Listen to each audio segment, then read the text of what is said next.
اور اللہ نے اس کو وسعت دی، رقبہ زمین باغ بڑھتے بڑھتے وسعت دی.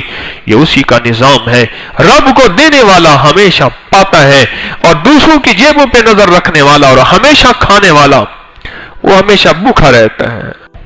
اور ایک میں نے واقعہ آپ کو بتایا تھا، ایک عمل بتایا تھا، یاد ہے؟ اپنی نسلوں کے نصیب کے لیے ایک ڈبہ بنا لیں. یاد ہے؟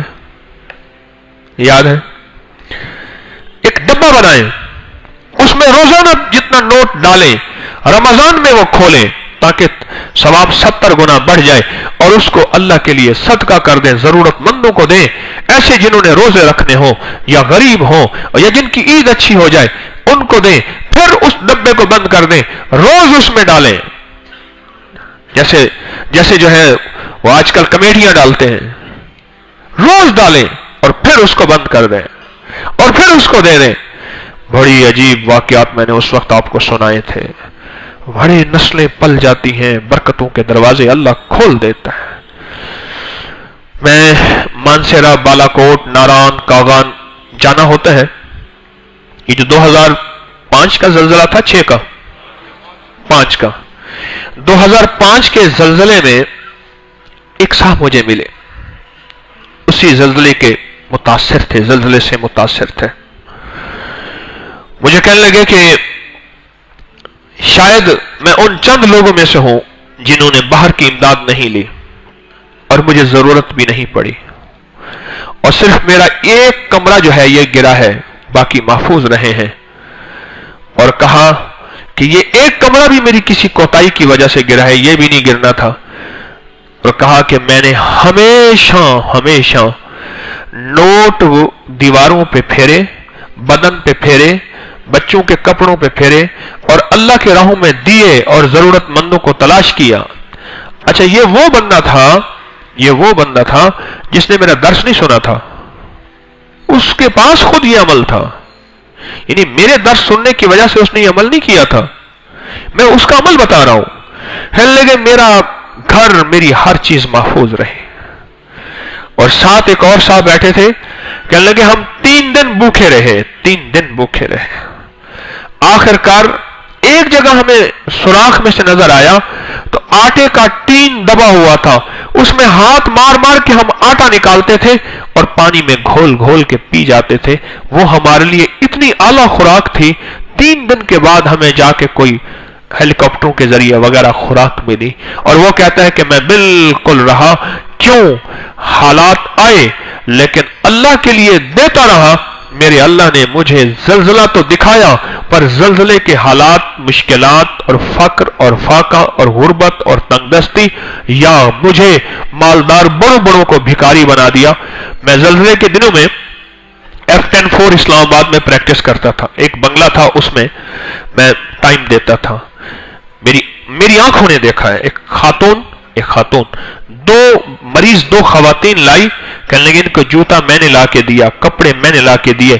یہ وہ خواتین ہیں جن کی جیولری کی پوری آدھی مارکیٹ تھی اور جن کے بنگلے اور گھر تھے. آج ان کے پاس کچھ نہیں ہے اور سونے کی دکان لوگ لوٹ کے لے گئے ہیں یا زمین کھا گئی ہے. ان کے پاس کچھ بھی نہیں. ایک پل کی خبر نہیں. اور اللہ کو دینے والے کو غیب کے خزانے سے ملتا ہے اور لازم ملتا ہے.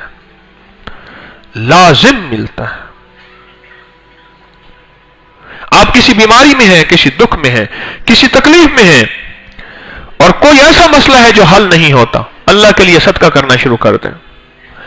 ٹانگ کٹنے والے کی تو ٹانگیں بچ گئیں، آنکھ انہوں نے کہا نکال دیں گے، آنکھیں بچ گئیں. زبان کا کینسر تھا، زبان بچ گئی. یہ کیس تو میرے پاس بے شمار واقعات کے ساتھ موجود ہیں. صدقہ دینے والا اور مسلسل دینے والا. اور ایک بات میں اکثر کہا کرتا ہوں، ایسا صدقہ دیں کہ بندہ ہل جائے، ہلا دینے والا صدقہ. ہاں، وہ کیسا ہوتا ہے کہ بندہ ہل جائے، جیب میں سے اتنا دے کہ بندہ ہل جائے اور ایک دم میں لرزہ آ جائے کہ اتنا، بس یہی سمجھ لیں کہ عرش ہل گیا اور فیصلے ہو گئے. عرش ہل گیا، فیصلے ہو گئے. اس نے پوچھا کہ تو نے دنیا میں کوئی سخی دیکھا؟ اس نے کہا ایک دیکھا. ہم پردیسی مسافر تھے، 3-4 بندے تھے، ایک بستی میں گئے، ہم نے پوچھا یہاں کوئی ایسا سخی ہے؟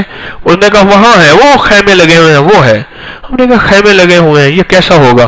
ہم اس کے پاس گئے، رات کا وقت تھا، اس نے کہا ہاں آؤ بسم اللہ کھانا کھلاتا ہوں۔ ہمیں خیمے میں بٹھایا اور کچھ میوے تھے وہ ہمارے سامنے رکھ دیے، یہ چگنا شروع کرو، میں کھانا پکاتا ہوں۔ اور کہا کہ اس نے ہمیں تازہ کلیجی بکری کی کھلائی اور بھنی ہوئی کھلائی، اور ہم کھا رہے تھے، اور کہنے لگا واہ اور ہوتا، اتنی دیر میں اور تشتری آئی اور کھایا اور آئی اور کھائے، کھاتے گئے آخر کر ہم سیر ہو گئے تو آنا بند ہو گیا، اور آخری انہوں نے کہا ہم واپس کر دی۔ صبح دیکھا تو 70 بکریوں کی لائن لگی ہوئی تھی، اور ایک خیمے کے پیچھے غلام بیٹھا ہوا تھا، ہماری باتیں سن رہا تھا کہ ان کی بھوک ہے۔ یوں بکری کو ذبح کرتا اور بکری ٹھنڈی ہوتی، پیٹ کو پھاڑتا، اس میں سے کلیجی کو نکالتا، دھوتا، بھونتا اور دیتا، اور ہم کھا رہے تھے اور وہ دے رہا تھا، اور ہم کھا رہے تھے اور وہ دے رہا تھا۔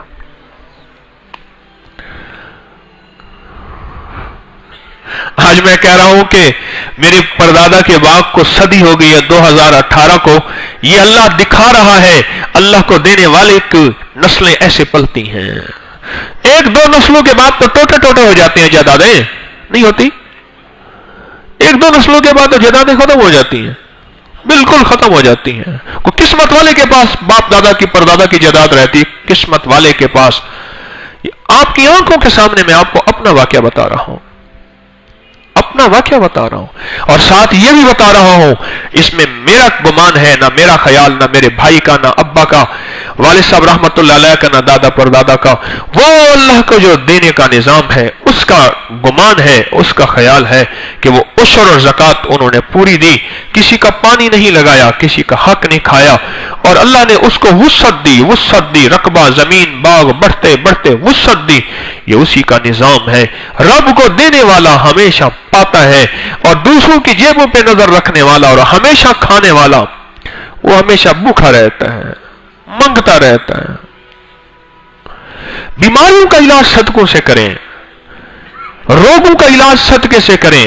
اولاد نافرمان ہے اور آنکھوں کا تارا نہیں، آنکھوں کی ٹھنڈک نہیں، بلکہ مصیبت بن چکی ہے، اور جی چاہتا ہے کہ مولا یہ اولاد ختم ہو جائے، اس کا علاج صدقے سے کریں اور مسلسل صدقے سے کریں۔ ہم مسلسل نہیں کرتے، دوا مسلسل کھانی پڑتی ہے، کہتے جی 6 مہینے کا کورس ہے، 18 مہینے کا کورس ہے، ایک دن بھی اگر اس میں سے دوا میں ناغا اور وقفہ کیا تو پھر کھانی پڑے گی۔ دوا مسلسل کھانی پڑتی ہے، مسلسل کھانی پڑتی، نہیں کھانی پڑتی؟ اچھا کہتے ہیں یہ دوا ساری زندگی کھانی پڑے گی، انسولین ہے، انجیکشن ہے، ساری عمر لگوانا پڑے گا، شوگر کی دوائی، بلڈ پریشر کی ساری عمر کھانی پڑے گی، السر کی فلاں کی دوائی ساری عمر کھانی پڑے گی۔ یا یہ ہمیں صدقے کے لیے کیا کرنا چاہیے؟ صدقے کے لیے کیا کرنا چاہیے اور کیسے دینا چاہیے؟ اور ہم نے صدقہ صرف بکرا سمجھا ہوا ہے، یہ ہماری غلط فہمی ہے۔ ہم نے صدقہ صرف بکرا سمجھا ہوا ہے، اور ہم نے اب کیا کیا ہے، یتیم خانوں میں اتنے بکرے ہیں، وہ بیچارے کھا کے تھک گئے ہیں۔ میں اس جگہ بات کر رہا تھا، بیک کی بات کر رہا تھا، میں نے کہا برگر، برائلر، بوتل، بیکری، تو مجھے فوراً کہنے لگا جی یہ بکرا، ان کے پاس بکرے اتنے زیادہ تھے، کہہ رہے جی یہ بکرا۔ میں سوچنے لگا کتنے قسمت والے ہیں بیچارے، عید الضحیٰ میں، بڑی عید میں جو ہے عید الضحیٰ میں ان کو گوشت ملتا ہے، اور یہاں بکرے ہیں خود کہ وہ پورے نہیں ہوتے۔ صرف بکرا نہیں، سوچا کریں، اور اگر کچھ بھی نہیں ہے نا، واقعی آپ ضرورت مند ہیں اور آپ کے پاس پیسے نہیں صدقہ کرنے کے، پھر اعمال کے صدقے کی طرف آ جائیں۔ اور اعمال کا صدقہ میں نے آپ کو بتایا تھا 300 دفعہ اللہ اکبر، یاد ہے؟ جن کو اس عمل کا پتہ نہیں وہ ہاتھ کھڑا کرے، سچے ہاتھ، بہت سارے ہیں نہ، ہاتھ پھر رکھ دیں۔ جن کو 300 دفعہ اللہ اکبر کے عمل کا پتہ واقعی نہیں، وہ ہاتھ کھڑا کرے۔ بہت سارے، 2 نہ کریں، ایک ہے، چلو ایک ہے، تو بہت سارے ہیں۔ اگر واقعی جیب اجازت نہیں دیتی، میں لفظ واقعی کہہ رہا ہوں، احتیاطاً جیب میں پیسے